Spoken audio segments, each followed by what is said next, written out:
11 or email him at royalrkitec@gmail.com. So I hope you guys enjoy this show.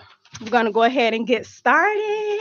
First of all, I want you guys to just tell everyone where you're from and what prompts your what drives your art. You can go ahead and start, Ramon. Hi, my name is RJ Griffith, and I'm from Sauk Village, Illinois.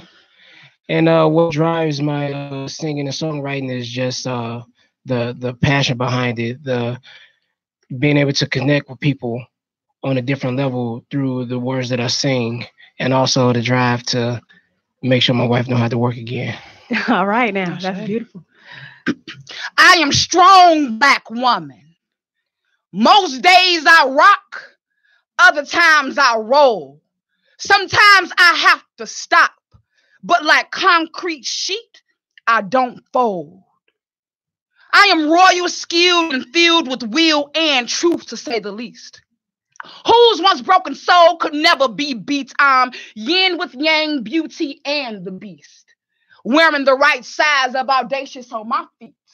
And healing, that's the entree I make sure I eat. And remember, it's Tuyania Conke when you call me. Breath blows life, healing words for eternity.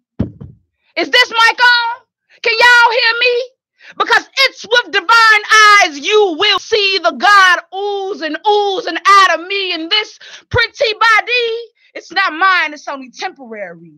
But my spirit, the real beauty, yeah, that's all me. And I appreciate honesty. Give me the real shit, don't spare me.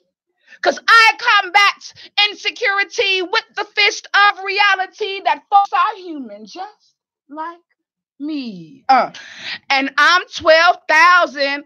Y'all heard me. I'm 12,000. Can you hear me? I'm 12,000 watts of, yep, you got it, all energy. And when I step on stage, it's like a synergy.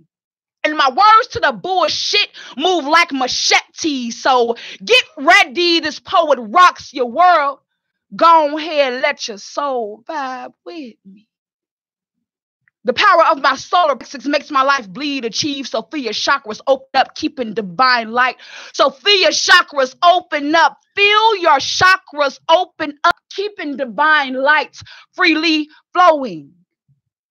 And it's my words, your heart, please receive.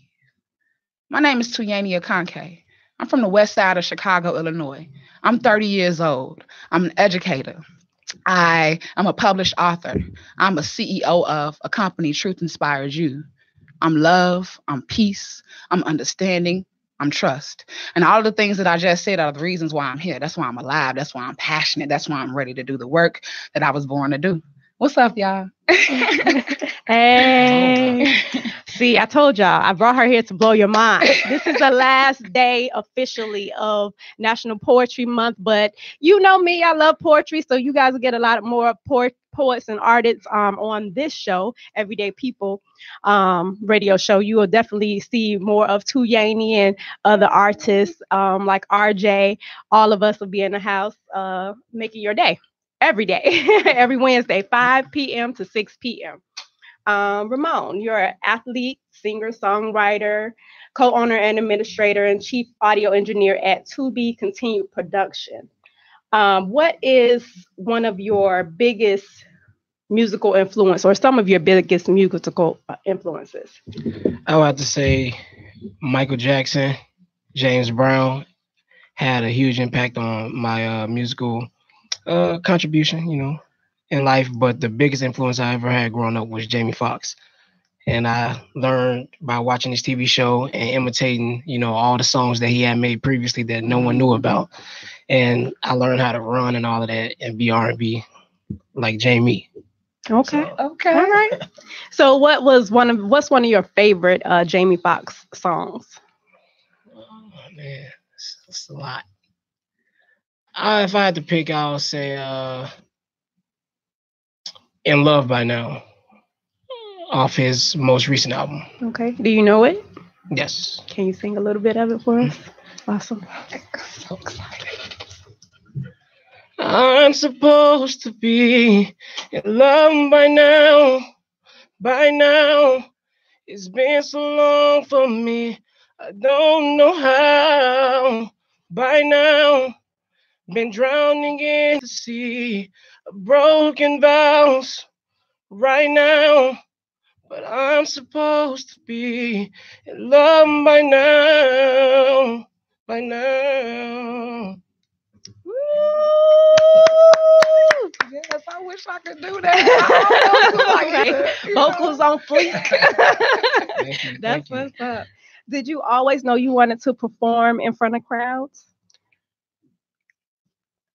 Yes, I did, and no, but I'll start with the no. Is because I thought I was going to be a professional baseball player, and then injuries started coming in college, so I had to rely on something else, and I wasn't as confident in my voice growing up because I was always told I wasn't good enough. So now I live my dream and do it full time. Amen. Praise God. Awesome. What was your first experience performing on stage? I don't know if I can remember exactly the first time.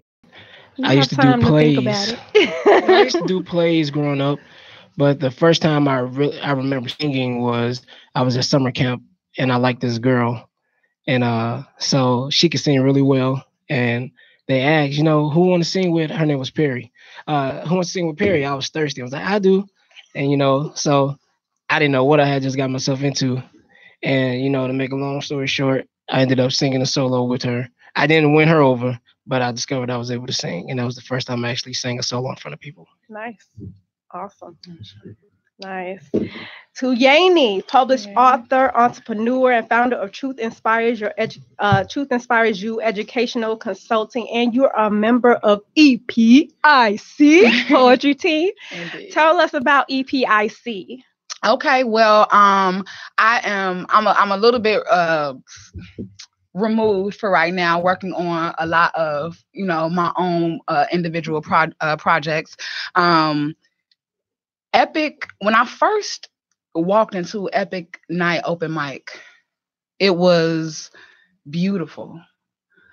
Just meeting Kills and Prolific prior to that, I'm like, okay, this gonna be dope. Like I vibes with them. And then when I went and saw their open mic, I think I went to like the second Friday that they had it, and I was like, I want to support this. Both of them are truly epic. And I value them just being like, Tuyani, come join our team because we think you're epic too. And I was like, for real, because so yeah, that's epic. I love them and I value them, and they love me and value me. And God is good for that.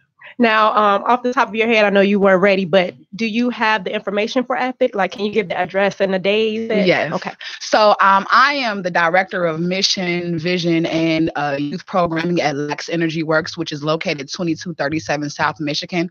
Lax Energy Works is also the location for Epic Night Open Mic, which is every second Friday of the month. Okay, at what time? At 7 to 9. Okay, awesome. Yep. You guys check it out if you get the opportunity. It is absolutely epic. You're gonna love it.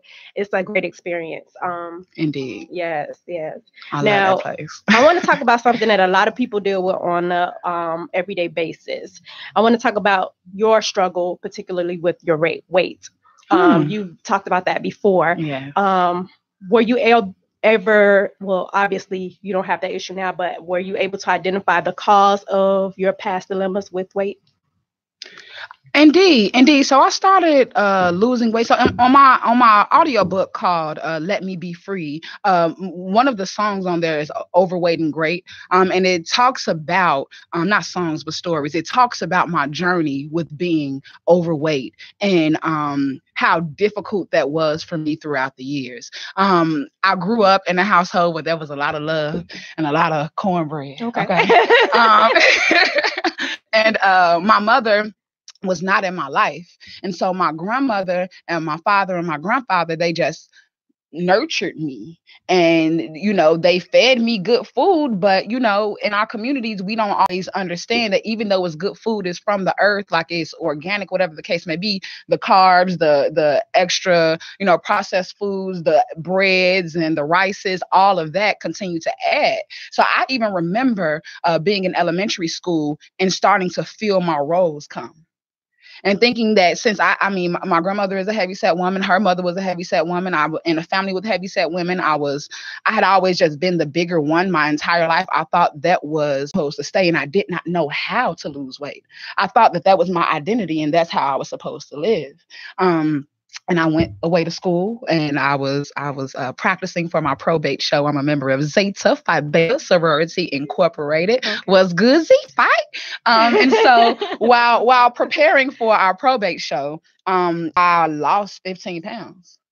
And I'm like, I know that if I can lose 15 pounds and it not necessarily be deliberate, I can change my lifestyle. And so it was 2010 December, and I decided that I was no longer going to eat beef and pork. And I decided that I was going to cut down a bunch of, different foods that I would eat and that were not good for me. I would say that was December. I was a size 20. By June, I was a size 16. And I wasn't even working out. And so what I began to realize as I was going through my weight loss journey is that a lot of the weight wasn't necessarily about what I was eating. Like, yeah, in the physical, that's what it was. But in the spiritual, what it was I needed to embrace energy of change and energy of transformation. And through becoming a member of Zeta, change and transformation is an understatement. And those women who went through that process with me then, like, we look back and are like, oh my goodness, and are amazed at how bringing the 11 of us together created such a whirlwind of transformation for every single one of us. And it just started with weight for me, and then it transitioned into other things.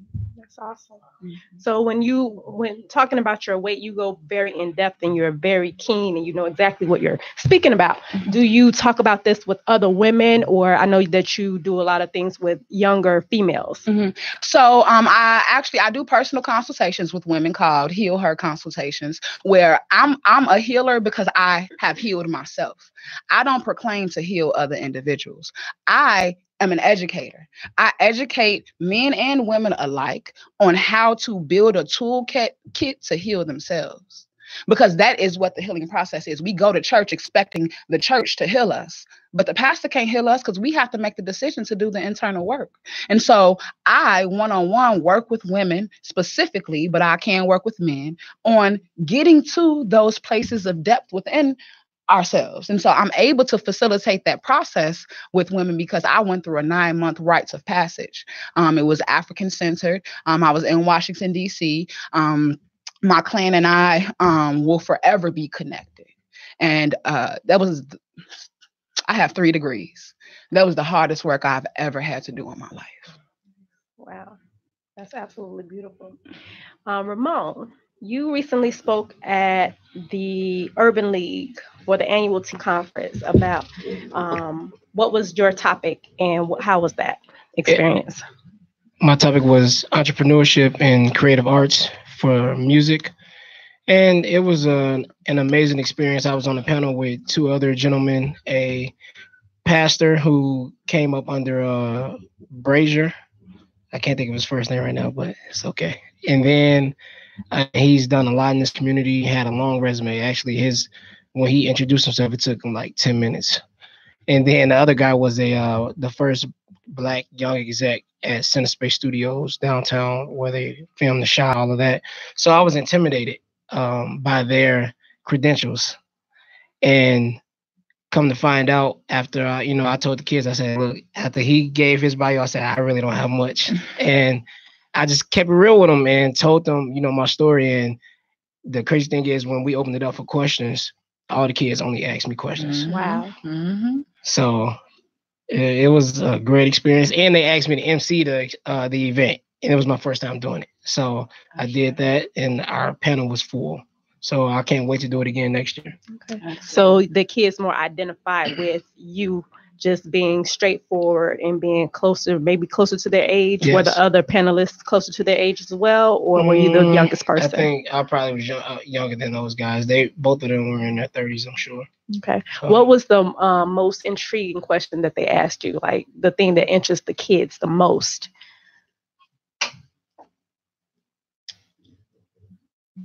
What made me want to sing, and what drives me to continue to push forward every day. And I answered that by telling them that since my father wasn't in my life, and he was the one that told me, you can't sing, you play baseball, because that's what I taught you how to do, and singing is for sissies. Wow. So that's what really motivated me to prove them wrong. I love that. That's awesome, because so many times when you're an artist, people don't see that as an actual lifestyle. Like they don't understand it's a lifestyle, and it can create an income. Sometimes it takes a little bit longer, but you have to have that, that family, that encouragement from your loved ones, the people around you. That's very important. Or you have to be able to encourage yourself, which is exactly what you did. And that's why every time I have an artist on my show, I ask them about the first time that they actually performed. Or I'm going to ask you now, what was it that made you step out in faith and just share your gift with the world? I mean, I've been writing. I wrote a book when I was 8 years old. You know what I'm saying? So, and my dad just encouraged me. And to me, growing up, my dad was God. So keep writing. And then I would do speeches at church, and, adults would have me writing their speeches and things of that nature. So I've kind of been like presenting since I was a child. But when I made the decision to become like an entrepreneur and really a professional artist, that was just a year ago. I had finally made the decision that I would no longer be afraid, that I wouldn't continue to compare myself and my artistry to other individuals, because I have a purpose.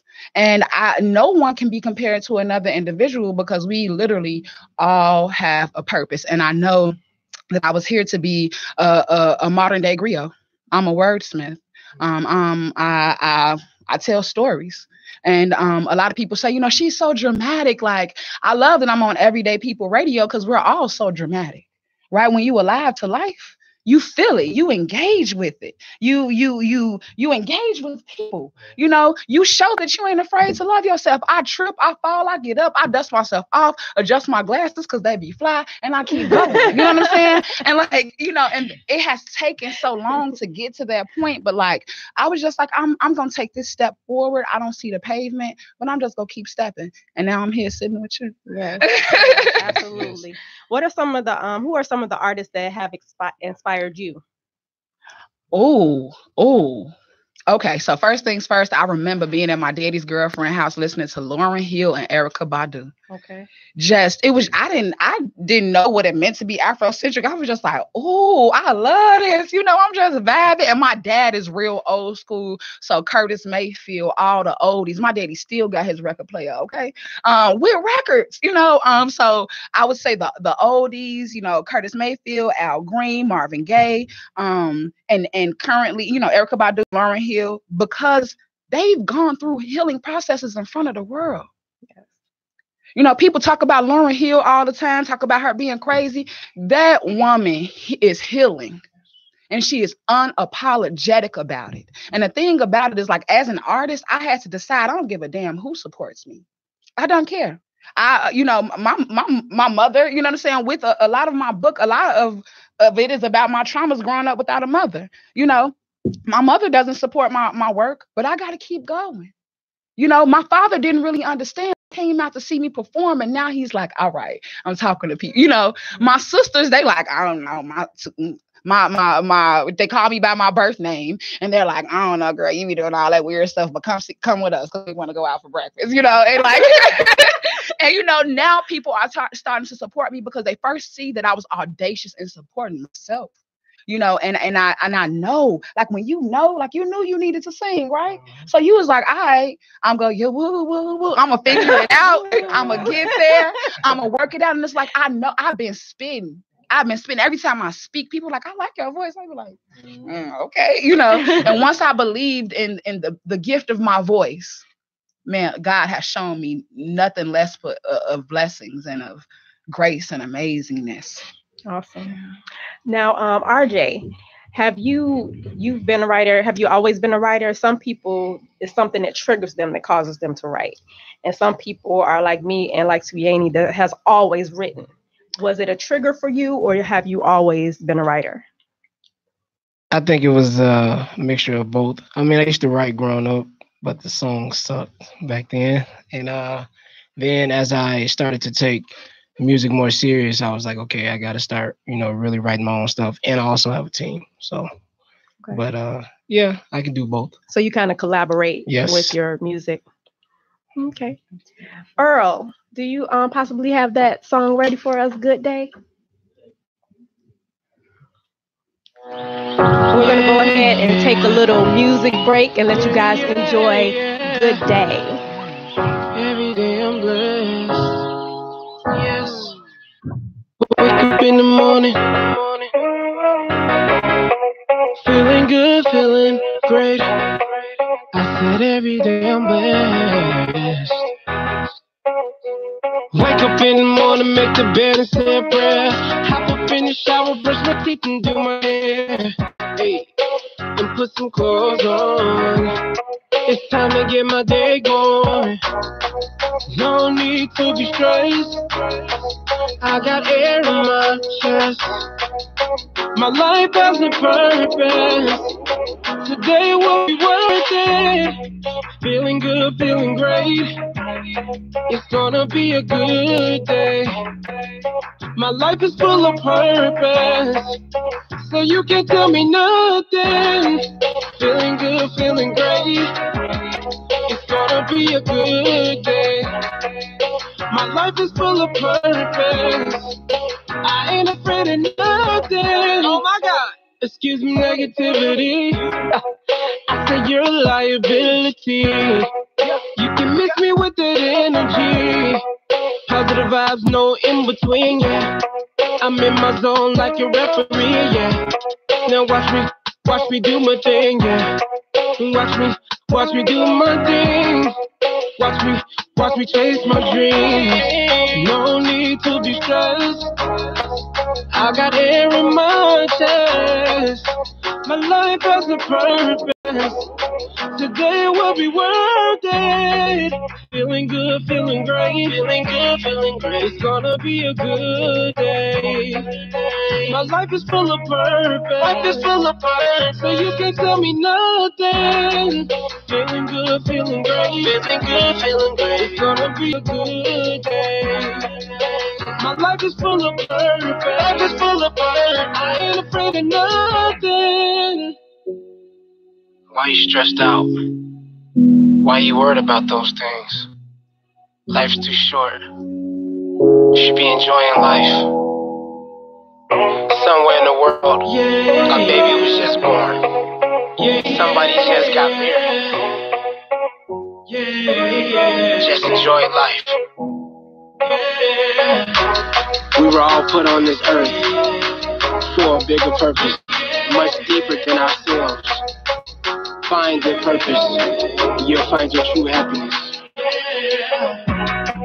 Feeling good, feeling great, feeling good, feeling great. It's gonna be a good day.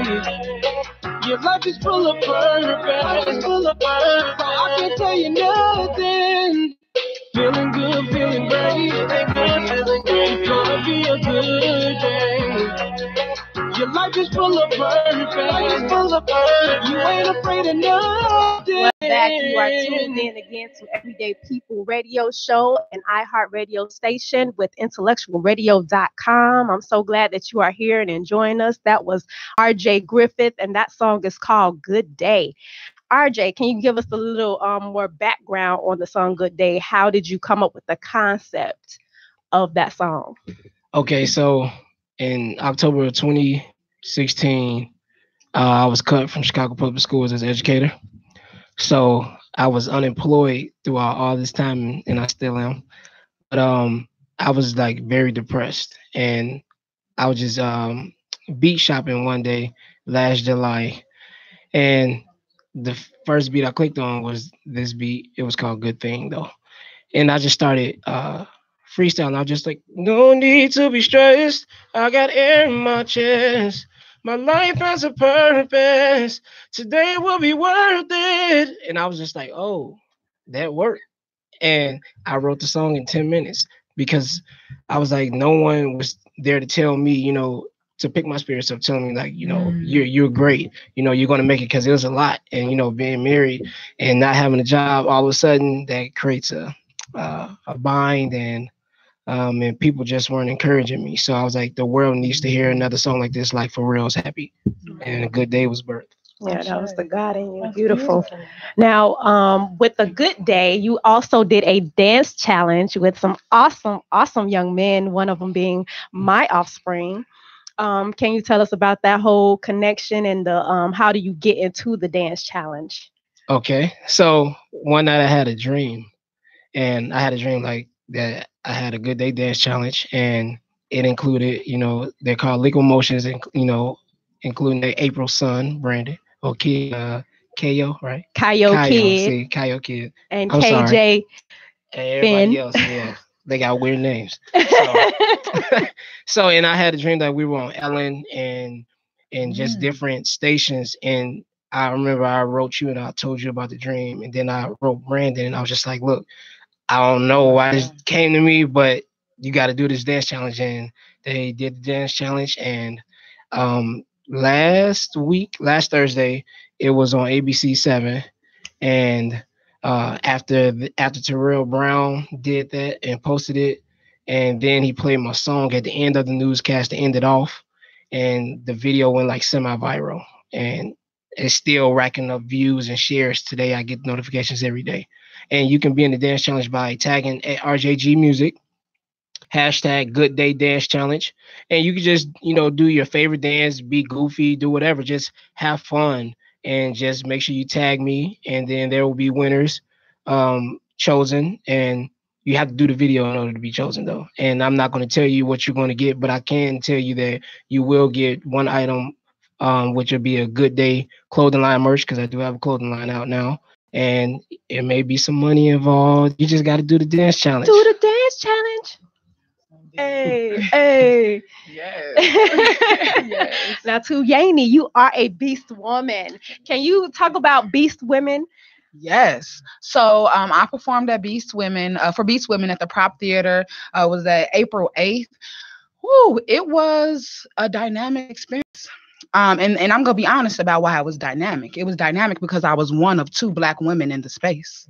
And no one else there was a person of color.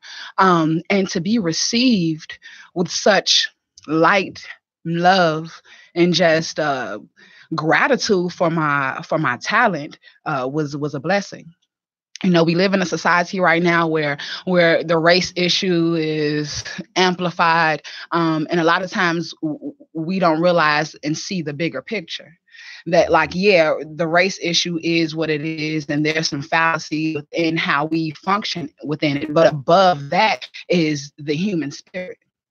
And so I see the human spirit much more than I see race whenever I step on a stage. And so when I was at the Prop Theater, I was able to just experience the human spirit and experience compassion for people who my people say we need to hate. You know what I'm saying? And but understanding though that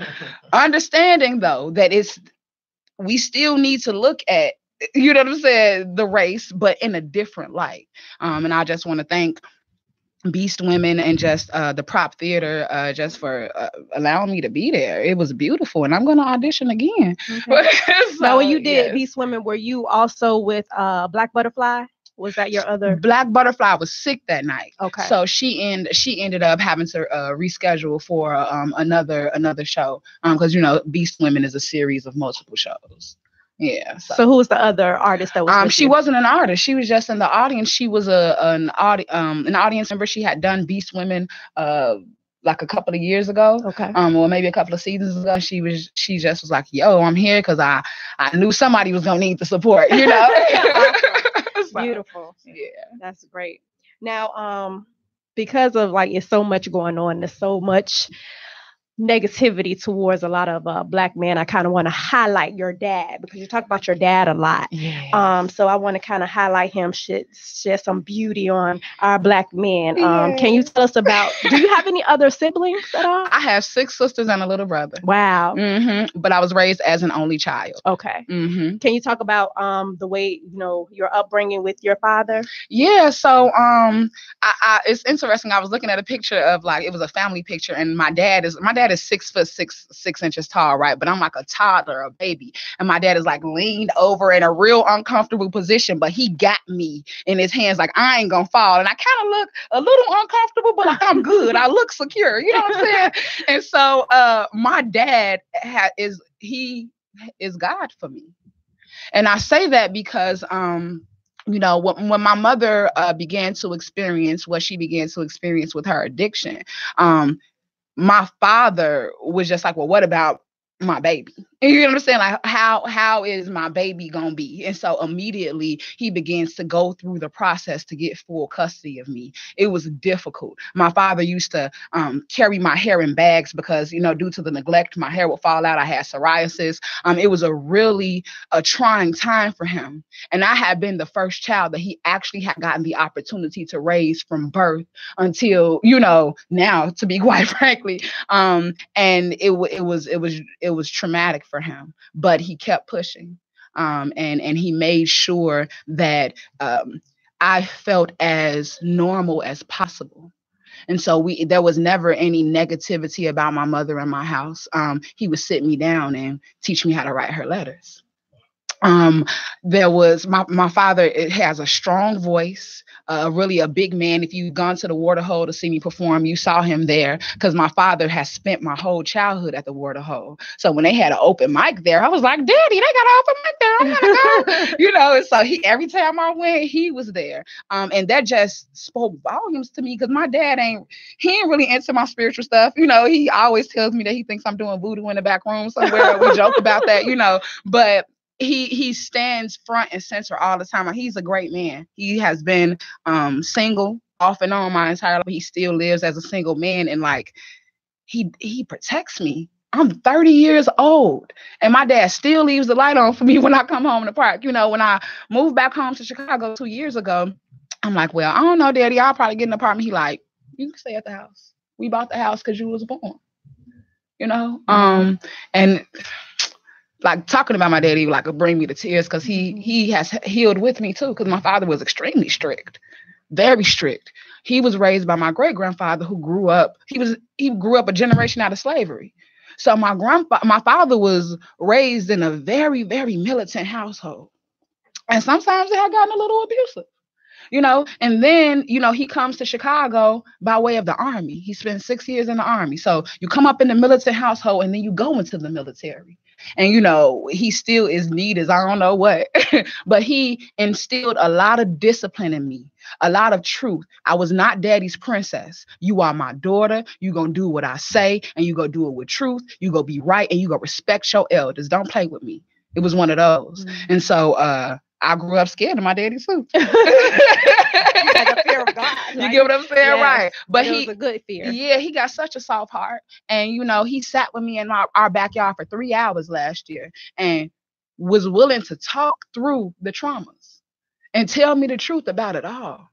Like, that's manhood to me. Yes. To be honest, to shed a tear, to apologize, and also be like, but I did the best I could, and I ain't gonna apologize for that. He's God to me. That's awesome. Yeah, I think your father's an awesome foundation for you to be 8 years old and to be able to encourage you to keep going and do what you do. Write a book at 8. Those are things that you don't hear about from, back in the day when I was younger. I didn't hear about that kind of stuff. Yeah, I wrote and I did all that, but I didn't have that type of encouragement.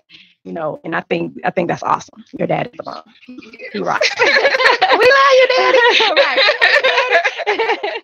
Right. Now you touched on racial issues. There was a recent Fox News report about a black teen. 1 minute. Okay, I'm gonna do this real quick. A black teen who did applications for 20 different schools. So he got a scholarship for each school. and was accepted for full rides. The newscaster stated that he was obnoxious and blocking the opportunities for other children. Do you think that would have been the same response if the child had been a different race? No, definitely not the same response. I think that the thing about it is, like, as a people, we got to stop looking for confirmation from individuals outside of ourselves. And we got to heal within ourselves, because we be throwing shade at each other. And then we want to point the finger when Fox News start throwing shade at us. No, because that don't even matter. It don't even matter what her opinion is of us. What does matter, though, is what we think about ourselves. Do we think no? And I'm proud. Keep applying. And I hope he applied to Howard, but we ain't going to talk about that. Yes. All right. I appreciate that. And I agree with you 100%. Thank you guys for tuning in to Everyday People Radio Show with your host, April Deshawn, Tuyani, and RJ Griffith, our wonderful producer, Earl Winfrey, the other Winfrey. I know your name. I'm just messing with you.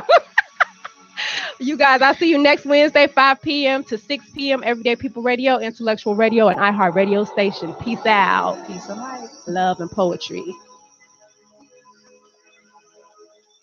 One day, while on a walk with my thoughts, I decided to let my gifts be opened in the present. I chose to swallow my apprehension